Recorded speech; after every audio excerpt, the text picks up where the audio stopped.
வணக்கம், காஞ்சிகேசன் பேசுகிறேன். என்னம்மா இன்னைக்கு நைட்டு டிஃபனு? Hello, good நைட்டுங்க.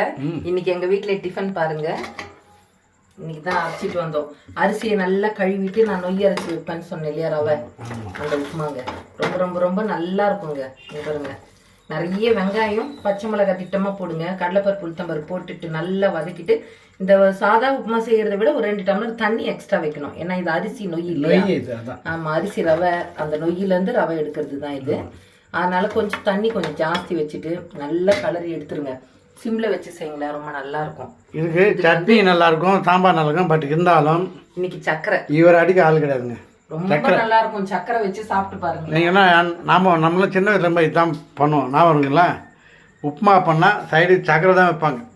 பெரும்பாலும் சர்க்கரை நெய் வச்சு பாருங்க, அதை ரொம்ப வச்சு நல்லா பாருங்க. இருக்கும். சர்க்கரை வெரி குட், நல்லா இருக்கும். ஆமா, அப்புறம் தான் சட்னிலாம் வந்தது. ஓகே, சப்ஸ்கிரைப் பண்ணுங்க, லைக் பண்ணுங்க.